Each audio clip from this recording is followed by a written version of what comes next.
Hi hello ನಮಸ್ಕಾರ ಸ್ನೇಹಿತರೆ. ಇವತ್ತಿನ ಸಂಚಿಕೆಯಲ್ಲಿ ಏನಾಗ್ತದೆ ಅನ್ನೋದನ್ನು ತುಂಬಾ ಕ್ವಿಕ್ ಆಗಿ ನೋಡ್ಕೊಂಡು ಬರೋಣ ಬನ್ನಿ. ಇಲ್ಲಿ ಭಾಗ್ಯ ರೀಲ್ಸ್ ಮಾಡ್ತಾರೆ. ಬಟ್ ಆ ರೀಲ್ಸ್ ಓಡ್ತಾ ಇದ್ದಾಗ ಮಕ್ಕಳು ಬೆಚ್ಚುರು ಮಾಡ್ಕೋತಾರೆ. ಈ ಕಡೆ ಭಾಗ್ಯ ನಾನು ನಾಳೆಯಿಂದ ಇಲ್ಲೇ ಮೆಸ್ ಶುರು ಮಾಡೋಣ ಅಂತ ಅಂದ್ಕೊಂಡಿದ್ದೀನಿ. ನಂತರ ಈ ರೀತಿ ಮುಂದೆ ಏನಾದರೂ ಮಾಡ್ಬೋದು, ಬೆಚ್ಚುರು ಮಾಡ್ಕೋಬೇಡಿ ಮಕ್ಕಳ ಅಂತ ಹೇಳಿ ಸಮಾಧಾನ ಮಾಡ್ತಾರೆ.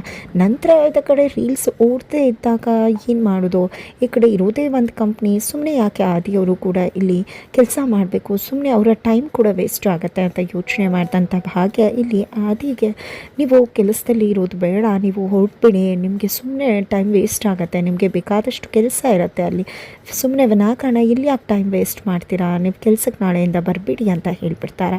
ಈ ಮಾತನ್ನು ಕೇಳಿ ಆದಿ ಮತ್ತು ಕುಸುಮಾಗೆ ಶಾಕ್ ಆಗುತ್ತೆ. ಈ ಕಡೆ ಕುಸುಮರು ಏನು ಮಾತಾಡ್ತಿದ್ಯಾ ಭಾಗ್ಯ ಅಂದಾಗ ಸುನಂದ್ ಅವರು ಭಾಗ್ಯ ಏನು ತಪ್ಪು ಹೇಳಿದ್ಲು, ಅವಳಿಗೆ ಕೆಲಸ ಎಲ್ಲ ಮಾಡೋದಕ್ಕೆ, ಸುಮ್ಮನೆ ಕೆಲಸ ಇಲ್ಲದೆ ಆದಿನೂ ಯಾಕೆ ಇಲ್ಲಿ ಸುಮ್ಮನೆ ವಿನಾಕಾರಣ ಟೈಮ್ ವೇಸ್ಟ್ ಮಾಡಿಕೊಂಡು ಇರಬೇಕು ಅನ್ನೋ ಒಂದು ಒಳ್ಳೆಯ ಉದ್ದೇಶದಿಂದ ಅವಳು ಹೇಳಿದ್ಲು ಅಷ್ಟೇ ಅಂತ ಹೇಳ್ತಾರೆ.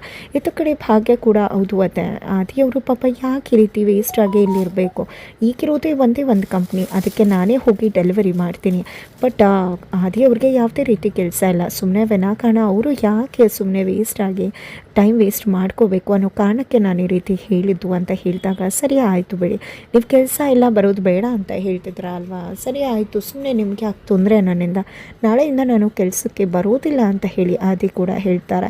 ನಿಜವಾಗ್ಲೂ ಇಲ್ಲಿ ಆದಿ ಮನಸ್ಸಿಗೆ ವಿಚಾರ ಆಗಿದೆ ಅನ್ನೋದು ಕುಸುಮಾಗೆ ಗೊತ್ತಾಗ್ತಿದೆ. ಜೊತೆಗೆ ಇಲ್ಲಿ ಕುಸುಮ ಅವ್ರಿಗೆ ಭಾಗ್ಯ ಮತ್ತು ಆದಿ ಇಬ್ಬರು ಕೂಡ ಜೊತೆಯಾಗಿರಬೇಕು, ಅವರಿಬ್ಬರ ಸಂಬಂಧ ಮತ್ತಷ್ಟು ಗಟ್ಟಿಯಾಗಬೇಕು ಅನ್ನೋ ಆಲೋಚನೆ.